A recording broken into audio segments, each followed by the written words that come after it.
नमस्कार साथियों, स्वागत है आप सभी का मेरे नए वीडियो में, नए ब्लॉग में। आज मैं आपके लिए जानकारी लेके आया हूँ। एलडीए के एक आवासीय योजना लॉन्च हुई है हरदोई रोड पर, बसंत कुंज के नाम से। इसकी जानकारी मैं आपको दे रहा हूँ। बहुत से लोगों को जानकारी होगी, बहुत से लोगों को नहीं होगी। लखनऊ के समाचार पत्रों में ये प्रकाशित किया गया था, लेकिन फिर भी जो लोग बाहर रहते हैं, लखनऊ के न्यूज़ पत्रों की जानकारी उनको नहीं मिल पाती है या वो नहीं पढ़ पाते हैं, तो उनके लिए मैं ये पोस्ट कर रहा हूँ। लखनऊ में एलडीए ने हरदोई रोड पर एक आवासीय योजना अपनी लॉन्च की है, जिसमें वो प्लॉट ऑफ़र कर रहे हैं आपको। तो इसका पंजीकरण शुरू हो गया है। 6 अक्टूबर से ही इसमें पंजीकरण हो रहे हैं और 5 नवंबर तक इसमें पंजीकरण होंगे। और इसमें आप पंजीकरण ऑनलाइन कर सकते हैं। ऑनलाइन माध्यम से पंजीकरण करने के बाद में आप इसकी होने वाली लॉटरी में आप हिस्सा ले सकते हैं। चलिए वीडियो को शुरू करते हैं देर ना करते हुए। और अगर आप मेरे चैनल पर नए हैं तो चैनल को सब्सक्राइब कर दीजिए और वीडियो को लाइक कर दीजिए, क्योंकि इस तरीके के ज़मीन जायदाद से जुड़े वीडियो मैं आपके लिए बनाता रहता हूँ, जिसमें आपको मैं बताता हूँ कि ज़मीन कहाँ पर खरीद सकते हैं, कहाँ पर नहीं खरीद सकते हैं, और हमारी खुद की कुछ प्लानिंग्स हैं, उनके बारे में मैं आपको बताता दिखाता हूँ। और ज़मीन जायदाद में होने वाले फ्रॉड से बचने के लिए भी मैं बहुत तरीके आपको बताता हूँ।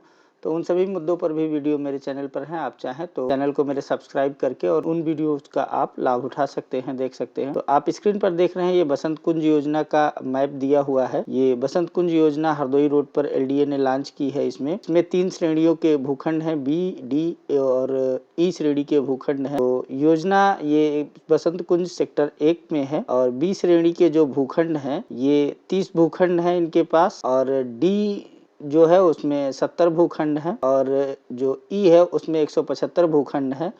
तो मैं आपको बताना चाहूँगा, बी श्रेणी का जो है वो 200 स्क्वायर मीटर यानी 200 वर्ग मीटर का भूखंड होगा, और डी श्रेणी वाला 112.50 वर्ग मीटर का भूखंड होगा, और ई वाला 72 स्क्वायर मीटर का भूखंड होगा। ये 3 तरीके के भूखंड इसमें आपको मिलेंगे, एलडीए की तरफ से ऑफर किए जा रहे हैं। रेरा पंजीकरण भी इनका दिया हुआ है, स्क्रीन पर आप देख सकते हैं। और साथ में एक सूचना ये भी दी गई है कि भूखंडों की संख्या बढ़ाई या घटाई जा सकती है। ये उनके ऊपर है कि किस तरीके का वहाँ पर काटने के बाद में उनका रहता है सिस्टम। तो भूखंडों की जानकारी मैं आपको एक बार फिर से दे देता हूँ। जो बी श्रेणी के भूखंड हैं वो 200 वर्ग मीटर के हैं, और इनका जो आवंटन दर प्रति वर्ग मीटर है ये 30,350 रुपये प्रति वर्ग मीटर इनका रेट है, और अनुमानित मूल्य इनकी 60,70,000 रुपये है। और पंजीकरण धनराशि इसमें आपको 10% देनी होगी, जो 6,70,000 रुपये है, और शेष भुगतान जो बचेगा ये आपको बाद में करना है, 54,63,000 रुपये का। ये शेष भुगतान इनका बाद में आपको करना पड़ेगा। जो किस्तें बन जाएंगी उस हिसाब से आपको करना पड़ेगा, या बैंक फाइनेंस करा करके आपको करना पड़ेगा।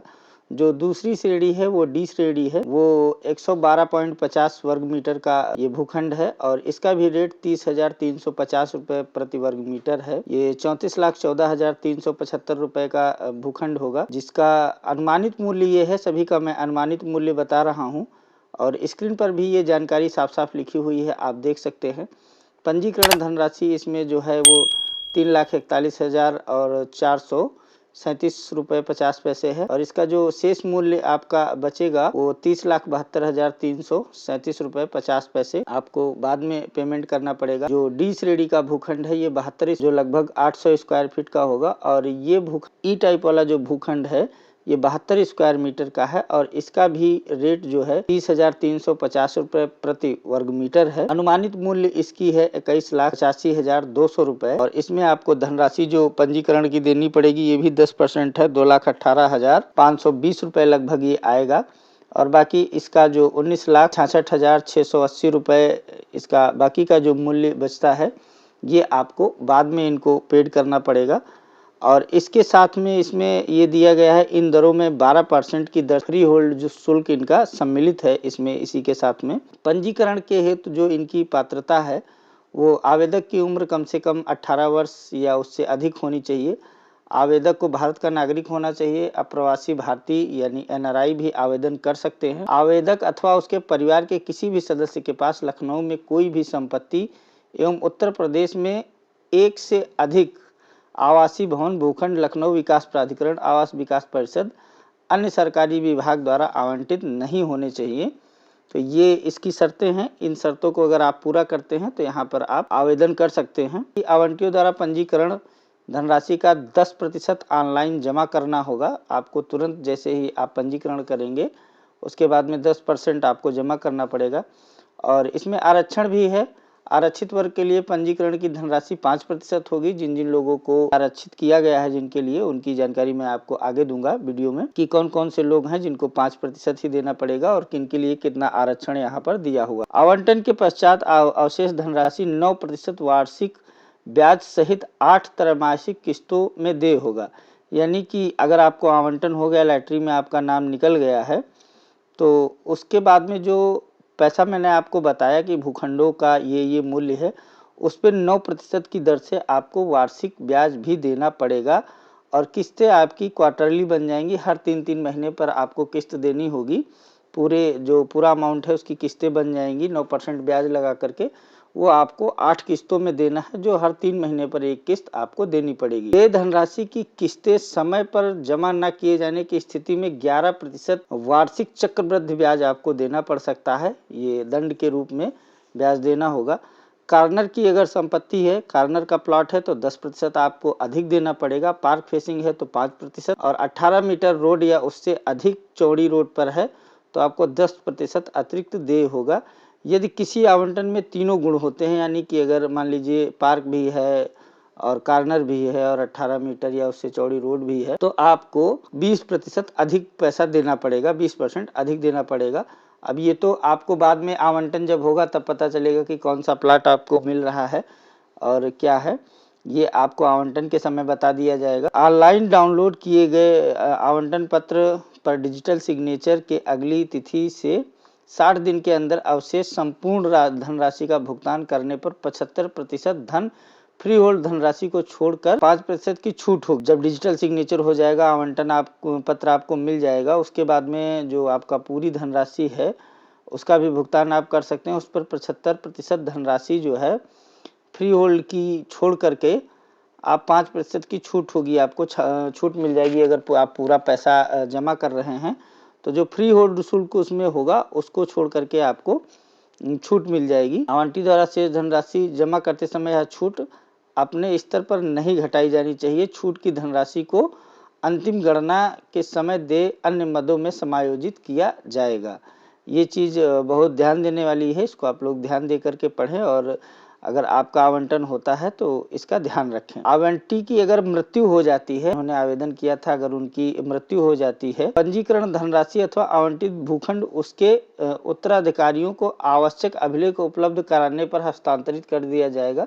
मान लीजिए किसी ने प्लॉट बुक कराया है अपने नाम से और उनकी लॉटरी में नाम निकल आया है और सारा कुछ हो गया है और उनकी मृत्यु हो जाती है, तो जो उनके उत्तराधिकारी होंगे उनको वहाँ पर दिखाना पड़ेगा उनका डेथ सर्टिफिकेट वगैरह और अपने आधार कार्ड और जो भी अभिलेखों में, दस्तावेजों में जिस चीज़ की मांग करें एलडीए वाले, वो आपको वहाँ पर दिखाने और बताने पड़ेंगे, जिससे साबित हो सके कि आप उनसे संबंधित हैं, उनके परिवार के हैं या उनके आप वारिस हैं। तो वो फिर आवंटन आपको हो जाएगा अगर ऐसी कोई स्थिति आती है। ईश्वर न करे ऐसी स्थिति किसी के साथ आए। आरक्षण की बात कर लेते हैं कि किसको क्या-क्या आरक्षण इसमें मिला है। उत्तर प्रदेश सरकार के आरक्षण संबंधी शासनादेश अनुसार विभिन्न वर्गों का आरक्षण अनुमान्य होगा, जो वर्तमान में निम्नवत है। आप इसमें जानकारी दी गई है, देख सकते हैं। अनुसूचित जाति वर्ग के जो लोग हैं उनको 21% यहाँ आरक्षण दिया गया है। 21% प्लाट उनके लिए आरक्षित हैं। अनुसूचित जनजाति के व्यक्तियों के लिए 2% का है। अन्य पिछड़ा वर्ग के लिए 27% का है। विधायक, सांसद और स्वतंत्रता संग्राम सेनानी उनके लिए 5% है। और सरकारी सेवकों तथा सुरक्षा सेवाओं के सेवारत कर्मचारी जिन्होंने 50 वर्ष की आयु पूर्ण कर ली है, उनके लिए 5% है। 5 भूखंड हैं। और विकास प्राधिकरण, उत्तर प्रदेश आवास विकास परिषद, जल संस्थान, नगर महापालिका व स्थानीय निकाय आवास बंधु कार्यालय एवं नगर एवं ग्राम नियोजन विभाग के कर्मचारियों के लिए 2 और वरिष्ठ भूतपूर्व सैनिकों और उनके आश्रितों के लिए 3 और वरिष्ठ नागरिक उनके लिए 10% हॉरिजेंटल।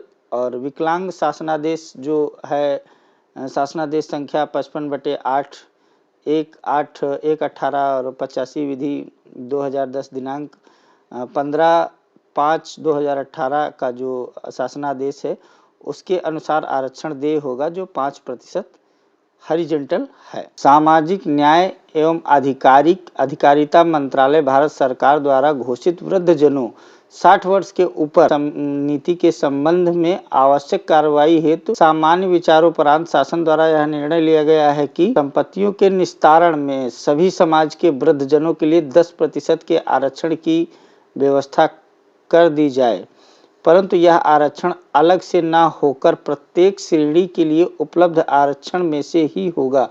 उदाहरण स्वरूप यदि वृद्ध व्यक्ति अनुसूचित जाति का है तो उस वर्ग के लिए निर्धारित 21% के आरक्षण का 10% वृद्धजनों के लिए उपलब्ध होगा। यानी कि जो अनुसूचित जातियों का पीछे 21% का आरक्षण है जो मैंने आपको बताया था, उसका 10% उसमें वृद्धजनों के लिए उपलब्ध होगा। यानी 21% में से 10% की कटौती हो जाएगी, वो 10% केवल जो उसमें बूढ़े व्यक्ति होंगे 60 वर्ष से अधिक, उनको वो प्राप्त होगा। इस प्रकार यह आरक्षण हॉरिजॉन्टल होगा। अपरिहार्य परिस्थितियों में भूखंड की संख्या में परिवर्तन किया जा सकता है, वो तो मैंने आपको पहले भी बताया। भूखंड आवंटन के पश्चात यदि किसी परिस्थिति में भूखंड विवादित होने की दशा में भूखंड दिया जाना संभव नहीं होगा तो आवंटी की जमा धनराशि पर 4% का साधारण ब्याज देकर के धनराशि का रिफंड कर दिया जाएगा। प्लाट आपको नहीं मिल पाएगा। वैकल्पिक भूखंड आपको नहीं दिया जाएगा। अगर जो आपको प्लाट का आवंटन होता है वहाँ पर कोई समस्या या कोई विवाद उत्पन्न हो जाता है या वह ज़मीन एलडीए को नहीं मिल पाती है, उसमें कोई मुकदमा हो गया या कुछ हो गया, क्योंकि ये लोग भी नक्शा ही बनाते हैं पहले, उसके बाद में आवंटन करते हैं, उसके बाद में आपसे पैसा लेने के बाद में उसका जो निर्माण होता है या वहाँ पर जो डेवलपमेंट होता है वो करते हैं। तो अगर किसी कारण से वह जगह न मिल पाई तो वो फिर आपको 4% का ब्याज देंगे और वो आपका आवंटन वहाँ पर रद्द कर दिया जाएगा। और अगले नियम की बात कर लेते हैं। आवंटन आपको किस तरीके से होगा, आवंटन में क्या क्या नियम कानून होगा। तो लॉटरी का परिणाम सार्वजनिक रूप से प्राधिकरण के नोटिस बोर्ड एवं लखनऊ विकास प्राधिकरण की वेबसाइट पर प्रदर्शित किया जाएगा और लॉटरी की तिथि के पश्चात आवंटन पत्र प्राधिकरण की वेबसाइट http://www.ldaonline.co.in से डाउनलोड किए जा सकेंगे, जो डिजिटल साइन होंगे तथा पूर्ण रूप से मान्य होंगे। पृथक से कोई आवंटन पत्र निर्गत नहीं किया जाएगा, यानी आपको ऑनलाइन ही डाउनलोड करना पड़ेगा, ऑफलाइन कुछ भी वहाँ नहीं रहेगा। पंजीकरण का निस्तारण एवं जमा धनराशि की वापसी। अगर आपका पंजीकरण निरस्त कर दिया गया है और आपने जो पैसा जमा किया है उसकी वापसी होनी है तो उसका भी नियम यहाँ पर दिया गया है। आवंटन के पश्चात असफल आवेदकों की पंजीकरण धनराशि वापस किए जाने की स्थिति में कोई भी ब्याज देय नहीं होगा। मान लीजिए आपने वहाँ पर पंजीकरण किया और आपने 10% जो पैसा भूखंड का है वो जमा किया और लॉटरी हुई और आपको भूखंड नहीं आवंटित कोई हो पाया, लॉटरी में आपका नाम नहीं निकला, तो आपकी धनराशि वापस कर दी जाएगी, जिस पर कोई भी ब्याज एलडीए आपको नहीं देगा, आपका पूरा पैसा ही रिफंड किया जाएगा। और अगला नियम इसमें दिया गया है, यदि कोई आवेदक आवंटन हो जाने के पश्चात अपने भूखंड को निरस्त कराकर धनराशि वापस लेना चाहता है तो पंजीकरण धनराशि का 20% एवं देय जीएसटी काट कर शेष धनराशि वापस कर दी जाएगी। यानी कि जो पंजीकरण आपने दिया गया है उसमें से 20% काट करके और प्लस जीएसटी काट करके आपका पैसा एलडीए वापस कर देगा। प्राइवेट बिल्डर अगर 20% काटने लगते हैं तो लोग बहुत दुखी होते हैं और बड़ा ही उठापटक करते हैं उनके साथ में कि आप ये नहीं काट सकते हैं, मत काटिए, और तमाम तरीके के आरोप भी लगाते हैं। और यहाँ पर देखिए एलडीए भी 20% का पैसा काटता है और पार्क और कार्नर का जो हो शुल्क होता है वो भी लेता है। एलडीए जो प्राइवेट बिल्डर होते हैं उनसे आप उनके ऑफिस में जा कर के मिल सकते हैं, लड़ सकते हैं, और लोग लड़ते भी हैं, और कोई भी बात हो तो आप डायरेक्ट उनसे मिल सकते हैं। पर यहाँ इतना ज़्यादा संभव नहीं होता है। लोग भूखंड लेने के बाद वर्षों वर्षों चक्कर काटते रहते हैं, उनका रिफंड और भूखंड दोनों अटका रहता है। कभी कभी ऐसी स्थिति आ जाती है, हरदम तो नहीं होता है लेकिन हो जाता है। और उसके बाद में और एलडीए की तरफ से कहा गया है, अगर आपने किसी तथ्य को छुपाया है, तथ्य को छुपाना अगर आपने ऐसा किया है, तो यदि आवेदक द्वारा दिया गया कोई भी विवरण असत्य पाया जाता है या कोई महत्वपूर्ण बात छिपाई गई है, तो उपाध्यक्ष लखनऊ विकास प्राधिकरण को यह अधिकार होगा कि आवंटन निबंधन अनुबंध निरस्त कर दे तथा आवंटी द्वारा जमा की गई संपूर्ण पंजीकरण धनराशि को जब्त कर ले। इसके लिए अन्य कानूनी कार्रवाई जो प्राधिकरण उचित समझे की जा सकती है। अगर आपने किसी भी तरीके की गड़बड़ी की है, कुछ भी छिपाया है, मान लीजिए जो नियम दिए हुए हैं कि आपके पास आवास यहाँ या भूखंड नहीं होना चाहिए आपके नाम, उसमें आपने कोई भी गड़बड़ी की है, कुछ भी हेराफेरी की है और उसके बाद में आपने लॉटरी के लिए अपना नाम डाला है और आवंटन आपको हो गया, लॉटरी हो गई या आपकी रजिस्ट्री हो गई, तो वो सब भी कैंसिल किया जा सकता है। या जो और मानदंड जिसमें दिए गए हैं, मापदंड दिए गए हैं कि मान लीजिए आप वृद्ध हैं या अनुसूचित जाति से हैं या स्वतंत्रता संग्राम सेनानी हैं, उन सब चीज़ों में भी अगर आपने कोई हेर फेर किया है तो आपका पूरा का पूरा पैसा जब्त कर लेगा एलडीए और आपको कोई भी प्लॉट भूखंड नहीं मिलेगा। अब फ्री होल्ड शुल्क के बारे में बात कर लेते हैं। जो फ्री होल्ड शुल्क लगाया गया है, प्राधिकरण द्वारा आवंटित भूखंड का निबंधन फ्री होल्ड भूमि के रूप में किया जाएगा। फ्री होल्ड भूमि शुल्क 12% की दर से देय होगा जो भूखंड के मूल्य में सम्मिलित है। तो जो एलडीए का ये 30,350 रुपए का रेट दिया गया है प्रति वर्ग मीटर और जो कुल मूल्य बनता है आपके भूखंड का, उसमें 12% फ्री होल्ड शुल्क भी लगा हुआ है, ये भी आप साथ में पे कर रहे हैं। अब बात कर लेते हैं कि एलडीए आपको प्लॉट देगा कब, पैसे तो ले लेगा, प्लॉट कब देगा। तो प्लॉट लेने के लिए आपको इंतजार करना पड़ेगा। इसमें दिया हुआ है, देखिए, आवंटन तिथि के 36 माह के अंदर भूखंड का संपूर्ण मूल्य व अन्य व्ययों के भुगतान के पश्चात रजिस्ट्री कर आवंटी को भूखंड का कब्जा दिया जाएगा। यानी कि 3 साल का वक्त एलडीए आपसे लेगा और तभी आपको रजिस्ट्री करेगा, कब्जा देगा, जब आपने इतने 36 महीनों के अंदर में सारा पैसा जमा कर दिया है और एलडीए को दे दिया है, तब आपको वहां पर कब्जा दिया जाएगा। 3 साल का समय लगेगा। निबंधन अनुबंध इत्यादि में आने वाला समस्त व्यय आवंटी द्वारा वहन किया जाएगा। यानी कि अगर आप रजिस्ट्री कराने जाते हैं तो वहां पर जो भी खर्च लगेगा, चाहे वो एडवोकेट का हो या स्टाम्प आदि का हो, कोर्ट फीस हो, वो सारा खर्च आपको अलग से करना पड़ेगा।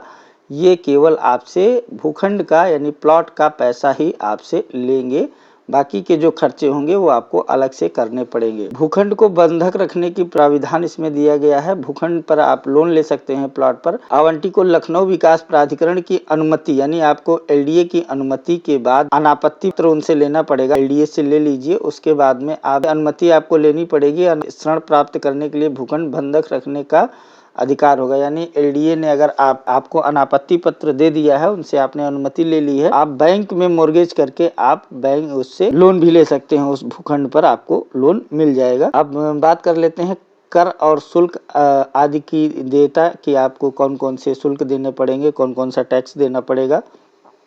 आवंटित भूखंड के संबंध में भारत सरकार, उत्तर प्रदेश सरकार, नगर निगम अथवा प्राधिकरण बोर्ड अन्य किसी विभाग द्वारा लगाए गए समस्त कर आवंटी द्वारा देय होंगे।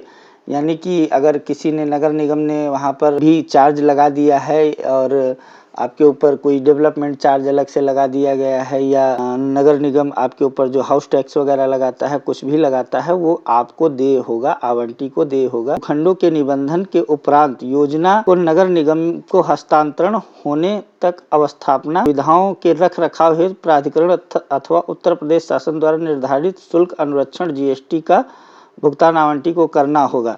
यानी कि एलडीए वहाँ पर आपको भूखंड आवंटित कर देगा। उसके बाद में वहाँ पर जो रखरखाव का खर्च आएगा, जब तक नगर निगम को हैंडओवर नहीं कर देते हैं वो लोग, तब तक उस साइट पर, उस प्लॉट पर आपके जो भी खर्च लगेगा, मान लीजिए वहाँ पर कोई गार्ड रखते हैं या की साफ सफाई या किसी भी तरीके का कोई शुल्क अगर लगता है, कुछ भी एलडीए आपके ऊपर लगाता है, मेंटेनेंस चार्ज जिसको कहते हैं, मेंटेनेंस शुल्क, तो वो आपको मेंटेनेंस शुल्क देने पड़ेंगे, एलडीए में जमा करने पड़ेंगे। इसमें साफ साफ लिखा हुआ है और वो भी जीएसटी के साथ में भुगतान आपको करना पड़ेगा। ये आप ध्यान दे लें कि जो मेंटेनेंस है वो आपको देना पड़ेगा। अन्य सामान्य नियम एवं शर्तें भी इसमें दी हुई हैं। क्या क्या है? भूखंडों की स्थिति, क्षेत्रफल एवं मूल्य अनंतिम है।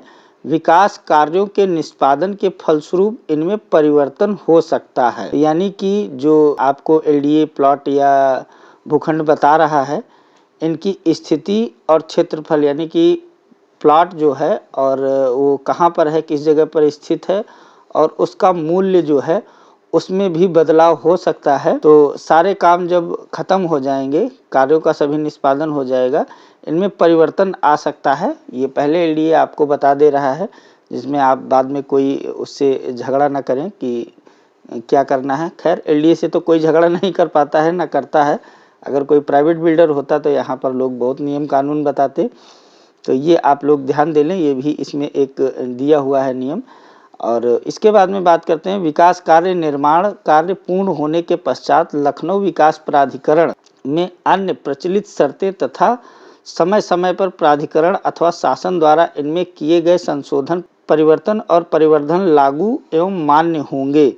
किसी भी प्रकार का विवाद का परिक्षेत्र लखनऊ होगा। मान लीजिए आप एनआरआई हैं और यहाँ पर किसी भी तरीके का, या लखनऊ में आप नहीं रहते हैं, किसी अन्य ज़िले से हैं, विकास कार्य और निर्माण यहाँ पर पूरा हो गया है, उसके बाद में जो एलडीए की शर्तें हैं या और चीज़ें हैं, शासनादेश हैं, वो समय समय पर बदलते रहते हैं, तो उनको आपको मानना पड़ेगा। उसके लिए अगर आप कोई वाद विवाद उत्पन्न करते हैं तो लखनऊ कोर्ट में ही उसका फैसला होगा, यहीं पर वो वाद चलेगा और यहीं पर आपको दौड़ कर आना पड़ेगा, मुकदमा लड़ना पड़ेगा एलडीए से। और अगर आप जीतेंगे तो फिर देखेंगे एलडीए वाले, और अगर आप हारेंगे तो भी देखा जाएगा। लेकिन उस विवाद का परिक्षेत्र जो है, सारी कार्रवाई लखनऊ से ही होगी, कहीं आप उसको हस्तांतरित नहीं करा सकते हैं। अब बात कर लेते हैं पंजीकरण एवं आवेदन की प्रक्रिया आपको कैसे करनी है। पंजीकरण हेतु विवरण पुस्तिका जो मैंने डेट आपको बताई है 6/10 से 5/11 तक, ये आपको उपलब्ध होगी और इसका जो मूल्य है 630 रुपये जीएसटी सहित है। ऑनलाइन भुगतान करके आप प्राप्त कर सकते हैं। वो फॉर्म मैं आगे आपको दिखा दूंगा। और आवेदन ऑनलाइन के माध्यम से ही स्वीकार किए जाएंगे। लखनऊ विकास प्राधिकरण की वेबसाइट जो www.ldonline.com है, वहाँ पर आवेदन फॉर्म आप ऑनलाइन आप देखेंगे। आवेदन फॉर्म पहले देख सकते हैं, देखने के बाद में उसका आप शुल्क 630 रुपया जमा करके आपको एक्सेस मिल जाएगा। वहीं पर आप उसको भर करके अपलोड कर सकते हैं। और उसके साथ में आपको क्या क्या डॉक्यूमेंट्स देने पड़ेंगे ये भी मैं आपको बता देता हूँ। आवेदक या आवेदकों, मतलब आप एक लोग आवेदक हैं या 2 लोग हैं, ये जितने भी हैं उनके सभी के फ़ोटो, सभी के आधार कार्ड, पैन कार्ड और स्कैन किया हुआ सिग्नेचर आपका, आय प्रमाण पत्र, आय के स्रोत के संबंध में स्व प्रमाण पत्र, मतलब अगर जो आय का प्रमाण आप दिखा रहे हैं कि ये मेरी आय का प्रमाण है, यहाँ से मुझे आय होती है, उनका जो है आपको सिग्नेचर करके प्रमाणित करके खुद अपलोड करना पड़ेगा। आरक्षण अगर आप ले रहे हैं भूखंड आवंटन में किसी भी तरीके का, तो उस आरक्षण श्रेणी का प्रमाण पत्र आपको देना पड़ेगा। पंजीकरण पुस्तिका में दिए गए प्रारूप व शपथ पत्र की प्रति आपको वहां पर अपलोड करनी पड़ेगी। पंजीकरण पुस्तिका में संलग्न शपथ पत्र निर्धारित प्रारूप पर आवंटन होने के पश्चात लखनऊ विकास प्राधिकरण कार्यालय में मूल रूप से जमा करना अनिवार्य होगा। यानी कि जो आप शपथ पत्र वगैरह, एफिडेविट वगैरह अपलोड करेंगे, उसकी मूल प्रति आपको लखनऊ विकास प्राधिकरण के जो भूतल पर वहाँ पर उनका कार्यालय है, वहाँ पर मूल प्रति आपको जमा कराना अनिवार्य है, जरूरी है। उसके बाद में आवेदक द्वारा जिस नाम से आवेदन किया जा रहा है उसी नाम का बैंक खाता विवरण में दिया जाए। यानी कि जो आप अपनी बैंक डिटेल देंगे वो आपके नाम से होना चाहिए। ये नहीं कि आपने आवेदन किया है और आपके पिता का या आपकी पत्नी का या आपके बेटे के नाम का वहाँ पर बैंक खाता उनका लगा हुआ है, ये नहीं होना चाहिए। इसके बाद में बात कर लेते हैं आगे की कि आगे क्या एलडीए आपको कह रहा है। नियम 21 इनका क्या है। आवेदक द्वारा ऑनलाइन आवेदन करते समय नाम व पता पूर्ण रूप से भरा जाना चाहिए। अपूर्ण अथवा अधूरे भरे गए आवेदन पत्र स्वीकार नहीं किए जाएंगे। यानी कि जितनी भी चीज़ें उन्होंने उसमें पूछी हैं एलडीए ने, जो आवेदन पत्र है उसमें मैं आपको दिखा दूंगा, आगे वीडियो के लास्ट में मैं डाल दूंगा। उसमें जो जो चीज़ें हैं वो सारी चीज़ें आपको वहाँ पर भरनी पड़ेंगी, कुछ भी आपको छोड़ना नहीं है। तो इसलिए मैं वीडियो के लास्ट में वो डाल दूंगा, आप वहाँ से देख करके सारी चीज़ें पहले से समझ लें क्या क्या चाहिए और क्या क्या आपको वहाँ पर जानकारी देनी है, वो सारी जानकारी इकट्ठा कर लें, तभी आप ऑनलाइन आवेदन करें। और अगला नियम इसमें है, शासनादेश के अनुक्रम में भूखंडों का निबंधन पति एवं पत्नी के नाम से संयुक्त रूप से किए जाने की व्यवस्था है। अतः विवाहित आवेदक द्वारा आवेदन पत्र में पति एवं पत्नी द्वारा संयुक्त रूप से आवेदन किया जा सकता है। यानी कि अगर आप चाहते हैं, आप विवाहित हैं और पति और पत्नी आप दो लोग हैं, तो आप जॉइंट नाम से भी प्लॉट ले सकते हैं और दोनों लोगों का नाम दे करके उनके आप दोनों लोग रजिस्ट्री करा सकते हैं। इसके बाद में अगला नियम दिया गया है, संयुक्त नाम से प्रस्तुत किए गए आवेदन पत्र पर दोनों आवेदकों के स्कैन हस्ताक्षर अपलोड किए जाने चाहिए। अगर आपने पति पत्नी ने साथ में आवेदन किया है, आप दोनों लोग अपने नाम से लेना चाहते हैं, भूखंड चाहते हैं आप दोनों के नाम रहे, तो दोनों लोगों के वहाँ पर स्कैन सिग्नेचर जो है आपको अपलोड करने पड़ेंगे। यदि किन्हीं कारणवश आवंटन के पश्चात भूखंड दिया जाना संभव ना हो, अगर किसी कारणवश मान लीजिए आपको आवंटन हो गया है और किसी कारणवश वहाँ पर आपको भूखंड नहीं दिया जा सकता है, आपकी जो लॉटरी है वो कैंसिल की गई, आपका भूखंड कैंसिल किया गया, तो फिर जो धनराशि आपने जमा की है उसका नियम अनुसार ब्याज सहित वापस कर दी जाएगी। जो पैसा आपने जमा किया है, जो नियम इनका 4% ब्याज का है, उसके साथ आपको पैसा वापस कर देंगे। और किसी भी प्रकार का कोई समायोजन नहीं किया जाएगा, कोई भी उसमें समझौता नहीं किया जाएगा। अगर जो भूखंड आपको उन्होंने आवंटित किया है वो किसी कारणवश आपको नहीं दे पाते हैं, तो वो आपको पैसा ही वापस करेंगे, कोई दूसरा प्लाट आपको नहीं देंगे। अब बात कर लेते हैं शपथ पत्र की। जो शपथ पत्र आपको देना है, ये शपथ पत्र का प्रारूप है और 10 रुपये इसमें जनरल स्टैंप नोटरी द्वारा प्रमाणित करके लगेगा। ये आपको बनवाना है 10 रुपये के स्टाम्प पर, इसको ध्यान दे ले।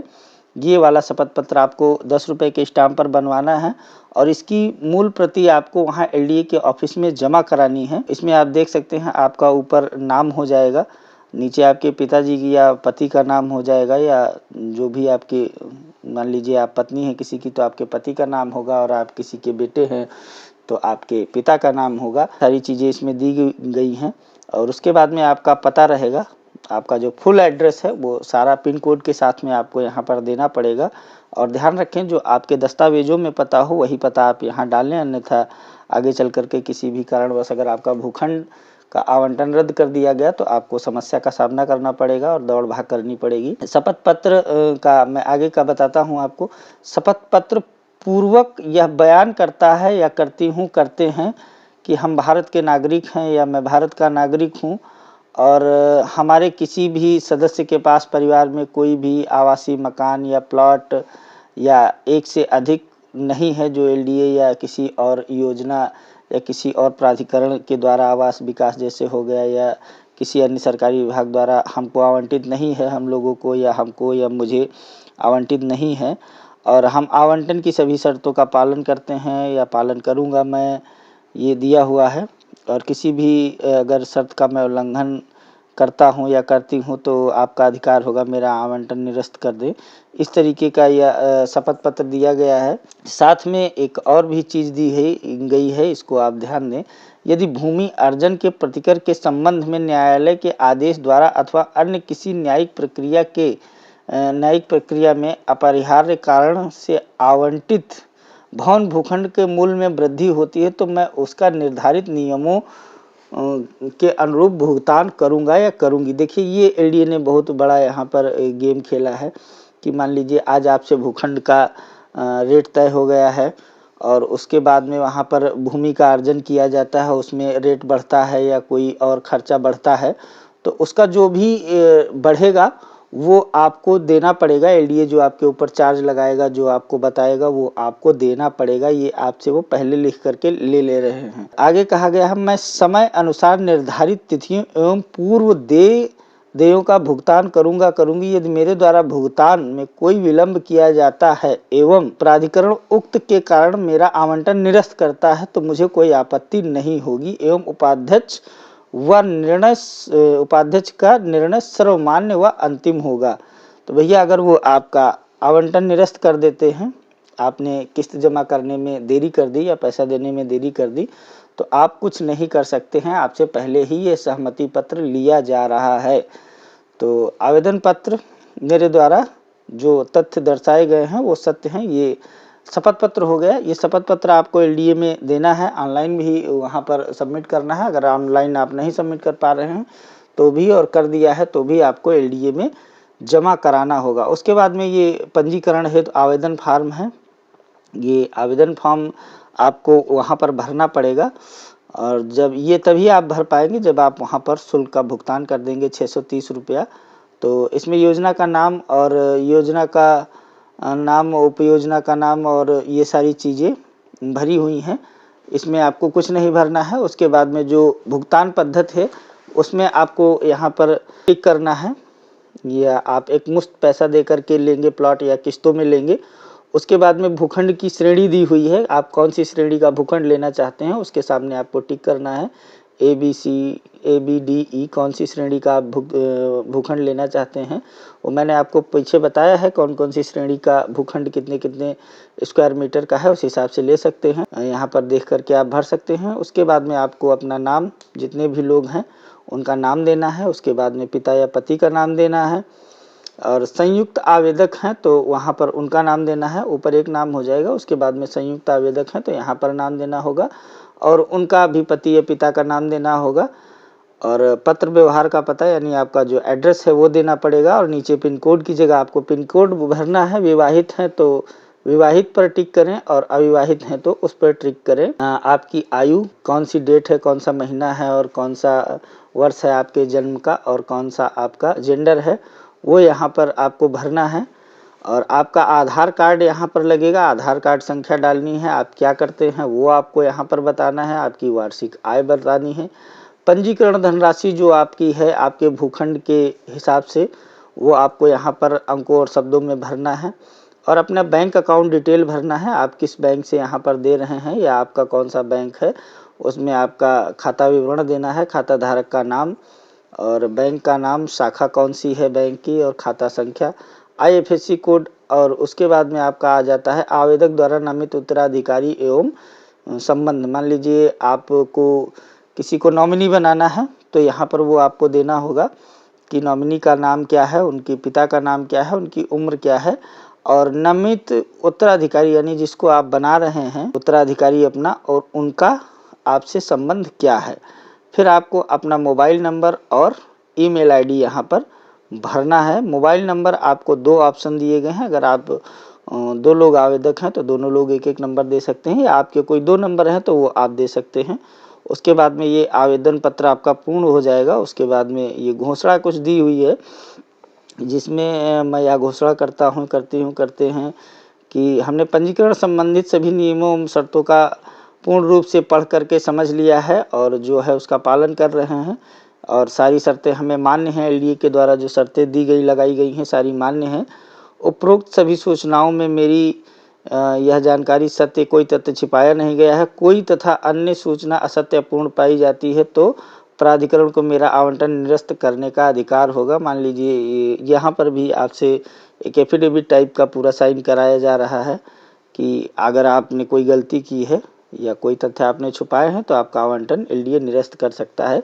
इसकी सहमति वह आपसे पूर्व में ही ले लेते हैं, पहले ही ले लेते हैं, और इसके बाद में ये आपका पूरा हो जाता है। यदि मुझे भूखंड आवंटित नहीं होता है तो पंजीकरण धनराशि की वापसी अंकित बैंक विवरण में हस्तांतरित कर दी जाए। तो यहाँ पर जो आपने ये कहा है, ये आपसे मांग रहे हैं, पुष्टिकरण करा रहे हैं कि जो आपने बैंक विवरण दिया है उसी में आप मेरा पैसा वापस कर दें अगर मेरा आवंटन नहीं होता है तो जो आपने यहाँ पर आवेदन फॉर्म में दिया हुआ है अपना बैंक अकाउंट का डिटेल, उसी में आपका पैसा वापस कर दिया जाएगा। उसके बाद में स्थान आप डाल सकते हैं जहाँ से आप ये फॉर्म भर रहे हैं, और डेट डाल करके, और नीचे अपने यहाँ पर सिग्नेचर अपलोड करना होगा आपको। अगर आप 1 लोग हैं या 2 लोग हैं तो आपको डिजिटल सिग्नेचर वहाँ पर अपना किसी पेपर पर सिग्नेचर करके उसको स्कैन करके या फ़ोटो खींच करके यहाँ पर आपको अपलोड करना होगा। उसके बाद आपका ये फॉर्म जो है सबमिट हो जाएगा और फिर लॉटरी की डेट पर आपको दोबारा से वहाँ पर विजिट करना है या एलडीए कार्यालय में संपर्क करना है। तो ये सभी जानकारी मैंने आपको एक-एक करके दी है। वीडियो अगर आपको अच्छा लगा हो तो वीडियो को लाइक करें, कमेंट करें और शेयर करें। अगर आपके कोई सवाल हैं तो आप मुझसे कमेंट करके पूछ सकते हैं, मैं आपके सभी सवालों का जवाब दे दूँगा। और अगर आपको कुछ समझ में नहीं आया है तो आप मुझसे उसके लिए भी कमेंट करके पूछ सकते हैं। तो आशा करता हूँ वीडियो आपको अच्छा लगा होगा। मिलता हूँ किसी अगले वीडियो में, तब तक के लिए नमस्कार। बाय।